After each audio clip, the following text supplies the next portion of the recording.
We've never really done a trailer sailor here on Lady K Sailing, and why start small? If we're gonna do it, let's do it. Let's talk about the best-selling and most controversial sailboat ever made.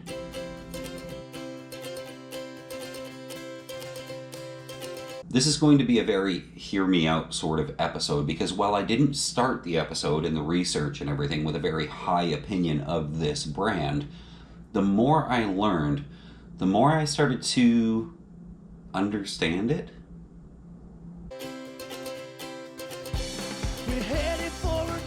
If you're new to sailing, and let's say you're worried about dumping a bunch of money into something that's hard to learn and maybe expensive to keep in a yacht club, what if I told you you can buy a boat that you can trailer home at the end of the weekend and keep in your driveway?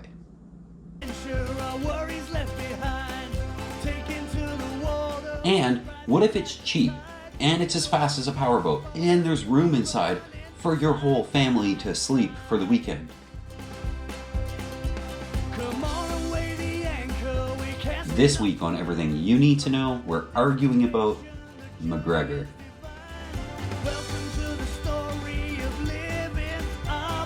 Everything You Need to Know is brought to you by patrons. These are people that give a couple of bucks an episode to keep this YouTube channel improving. Thank you.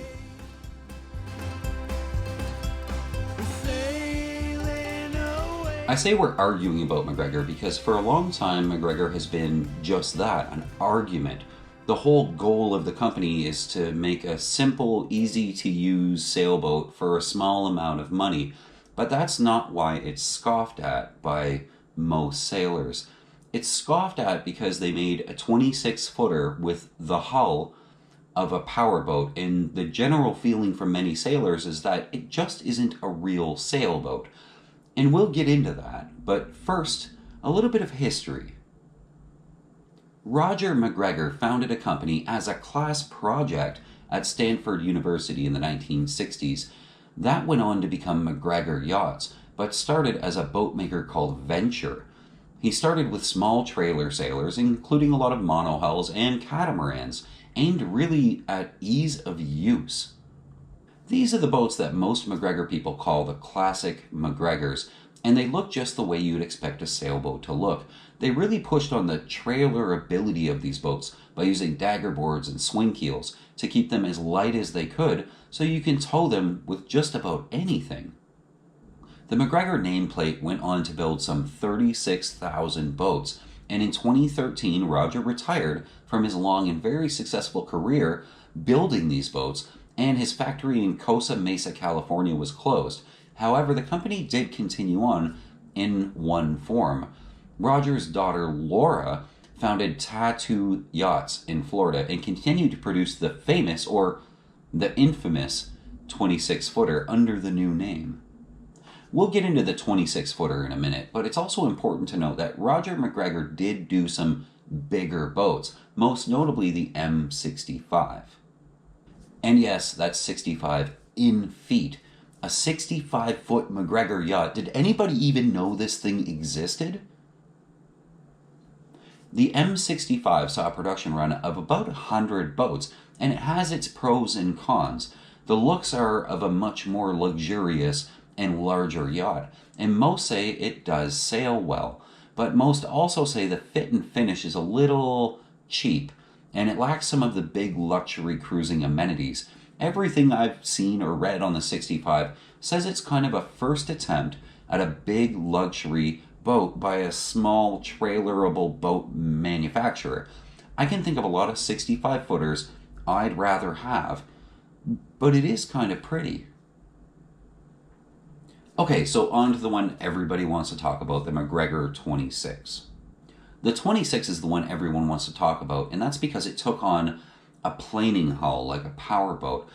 And for those of you who don't know very much about boats or boat hulls, here's what it means. A traditional sailboat has a displacement hull, which means it sits most of the way in the water. And because of hydrodynamics, that means it can only go so fast. Think of it as having to push all of the water out of the way as it moves forward. A traditional powerboat, on the other hand, has a planing hull, which means it jumps up on top of the water and sort of glides across the top of the water, making its top speed far, far less impacted by hydrodynamics and the drag of having to push water out of the way. Sailboats, up until this point, needed displacement hulls because they need keels, a big, heavy bit that sticks out the bottom to counter the force of the wind on the sails. If you don't have a big, heavy keel, the wind will hit the sails and sort of just knock you over. Roger MacGregor took a shot at making a sailboat with a planing hull, like a powerboat, and that's the boat everyone seems to remember because of that hull, and because they got a big outboard. A displacement hull needs very little in the way of power to move it along at hull speed. Often 9.9 horsepower is sufficient, but a planing hull needs a lot of power. So the 26-foot planing hull MacGregors got outboards of 50, 60, even 70 horsepower. This means that if there's a storm coming, or you just want to get home to catch the latest episode of Delos, you can smash the throttle and plane up, and away you go at 20 knots. A displacement hull of a similar boat would make about 6 knots. You could put a 60 horsepower on the displacement hull, but it really wouldn't do anything. The hull speed just is what the hull speed is. So it all sounds very nice in theory, all the benefits of a powerboat and the joy of sailing.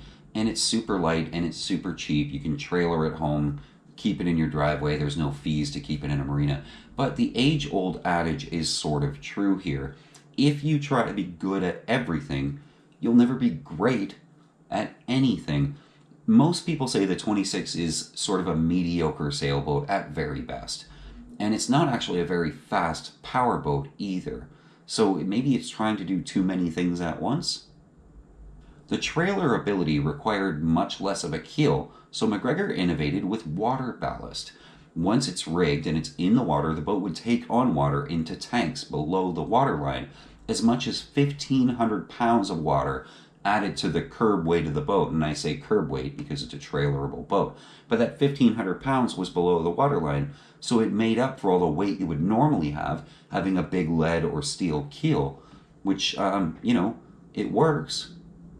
So the ballast served to help the boat sail upright and counter the force of the wind on the sails. It could also be drained whenever you wanted to open the valve so that you could plane up and take off like a powerboat, or so you could trailer the thing home at the end of the day.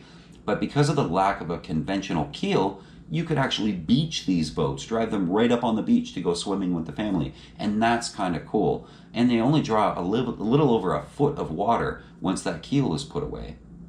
While you may not love this boat, I do want to make a couple of points. I think it serves a couple purposes. First, there's a market for this boat. There are people who want a nice, roomy sailboat where you can sleep, you and the wife and the 2 kids, and still have room to have dinner, and you can spend the whole weekend on it in relative comfort. So they do sell these boats because of that market. And those people also want to be able to hit the throttle and plane up and take off and get to where they're trying to go quite quickly. But there's a far more important point to this boat.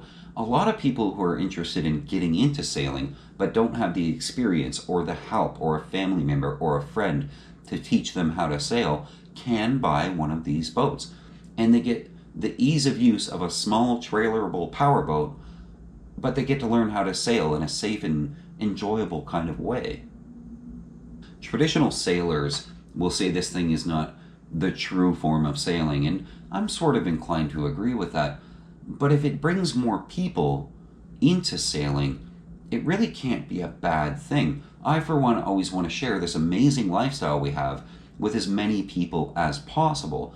We want to grow this sport and get more people out there living the cruising life, sailing around on the lakes with us. The MacGregor 26 does that, and it does that quite well. Everything I learned about this boat made me kind of fall in love with it a little bit, and what it is and what it's trying to do. And if it gets more people to fall in love with sailing, then what's the problem?